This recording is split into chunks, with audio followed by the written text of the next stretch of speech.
চাঁদ আমাদের আকাশের সবচেয়ে পরিচিত সঙ্গী।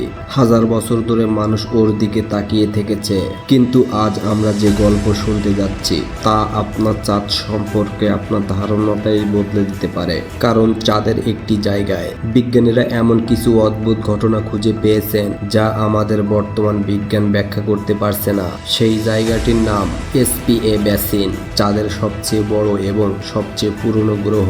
আর এই রহস্য তদন্ত করতে নাসা আবার সেখানে নামছে। কিন্তু কেন?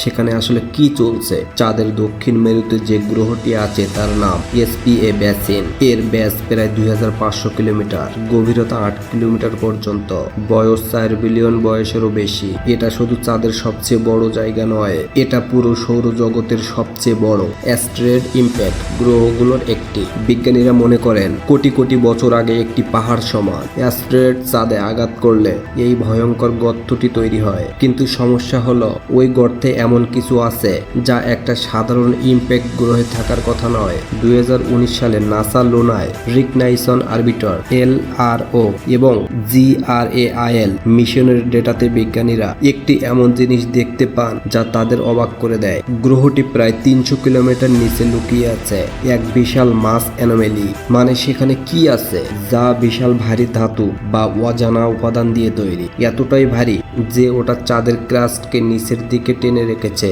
বিজ্ঞানীদের ভাষায় এটা এমন যেন আপনি গোটা একটা মেটাল ব্লক চাঁদের নিচে পুঁতে রেখেছেন। কিন্তু কি সেই বস্তু? বিজ্ঞানীরা 3টি সম্ভাবনা দিয়েছেন। প্রথমত, অ্যাস্টেরয়েডের আয়রন নিকেল। প্রাচীন অ্যাস্টেরয়েডটির ধাতব কেন হয়তো এখনও চাঁদের নিচে আটকে আছে। দ্বিতীয়ত, যা চাঁদের অন্য কোথাও নেই। তৃতীয়ত, যা পৃথিবীতে পাওয়া যায় না। হ্যাঁ, এটাই সেই অংশ যা পুরো বৈজ্ঞানিক সম্প্রদায়কে মাথা চুলকাতে বাধ্য করেছে। এসপিএ বেসিনে রয়েছে চাঁদের সবচেয়ে ঠান্ডা ছায়াময় এলাকা। সেখানে তাপমাত্রা -233 ডিগ্রি সেলসিয়াস পর্যন্ত নেমে যায়। এই জায়গাগুলোতে সূর্যের আলো কখনো পড়ে না এবং অনুমান করা যায় এখানে মিলিয়ন বছরের পুরো বরফ জমে আছে। কিন্তু সেই বরফের নিচে কি আছে এটা জানার সুযোগ আসেনি এখনো। আর এখানেই রয়েছে নাসার সবচেয়ে বড় উদ্বেগ। বরফ মানেই সম্ভাব্য জীবনের রাসায়নিক উপাদান। এটা পৃথিবীর বাইরে কোনো কিছুর সাক্ষ্য হতে পারে। নাসা ঘোষণা করেছে আর্টেমিস প্রোগ্রাম 2026 থেকে 2030 সালের মধ্যে মানুষকে আবার চাঁদে পাঠানো হবে। আর তাদের সবচেয়ে বড় লক্ষ্য চাঁদের দক্ষিণ মেরু। কিন্তু কেন?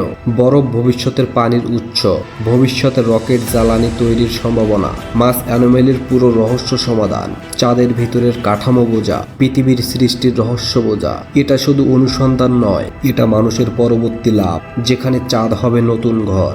মাস অ্যানোমেলির ডেটা দেখার পর বিজ্ঞানীরা লক্ষ্য করলেন গ্রহর মাটির চৌম্বকীয় অস্বাভাবিকতা, ম্যাগনেটিক ডিস্টারবেন্স, যা অন্য কোথাও চাঁদে এত তীব্র নয়। এর মানে চাঁদের নিচে এমন কিছু আছে যার নিজস্ব চৌম্বক ক্ষেত্র আছে, অথবা কোনো ধাতব স্ট্রাকচার যার বয়স 4 বিলিয়ন বছর। কিছু বিজ্ঞানী এমন কথাও বলেছেন চাঁদের সভ্যতা বা প্রযুক্তির প্রমাণ হওয়ার সম্ভাবনা খুবই কম, কিন্তু পুরোপুরি উড়িয়ে দেওয়া যায় না। আর এ কারণেই রাশিয়া, চীন, ভারত সহ সব মহাকাশ সংস্থা ওই জায়গার দিকে তাকিয়ে আছে। নাসা সেখানে কি করতে যাচ্ছে? নাসা পাঠাচ্ছে আইস ড্রিলিং ইকুইপমেন্ট, আন্ডারগ্রাউন্ড রাডার এবং সিসমিক সেন্সর। এগুলো দিয়ে তারা খুঁজবে বরফের নিচে কি আছে, অদ্ভুত ভারী বস্তুটা কি, গ্রহের গভীরে কি রাসায়নিক উপাদান আছে, চাঁদের ভিতরে পানি, গ্যাস বা ম্যাগমা আছে কিনা, আর সবচেয়ে গুরুত্বপূর্ণ জীবনের সম্ভাব্য উপাদান। যদি নাসা সত্যি কিছু খুঁজে পায়, ধরুন নাসা যদি সত্যি চাঁদের নিচে অজানা ধাতব স্তর খুঁজে পায়, কয়েক বিলিয়ন বছরের পুরো জৈব অণু খুঁজে পায়, কোনো প্রযুক্তিগত উপাদানের প্রমাণ পায়, অথবা চাঁদের সৃষ্টি সম্পর্কে ভিন্ন কোনো সূত্র খুঁজে পায়, তাহলে মানব ইতিহাস সবচেয়ে বড় পরিবর্তন দেখতে পাবে। আমরা বুঝতে পারবো চাঁদ এতদিন ধরে শুধু আকাশের সাজ নয়, একটা বই যার পাতায় আছে আমাদের সৌরজগতের জন্মের রহস্য।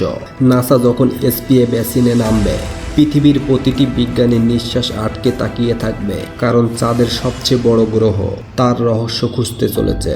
আর যখন সেই রহস্য পুরো পৃথিবীর সামনে আসবে, আমরা হয়তো আর আগের মতো পৃথিবী আকাশের দিকে তাকাতে পারবো না। আপনি কি মনে করেন নাসা সেখানে কি কিছু খুঁজে পাবে? কমেন্টে জানিয়ে দিন। পরবর্তী ভিডিওতে আবার দেখা হবে মহাবিশ্বের আরেকটা রহস্য নিয়ে।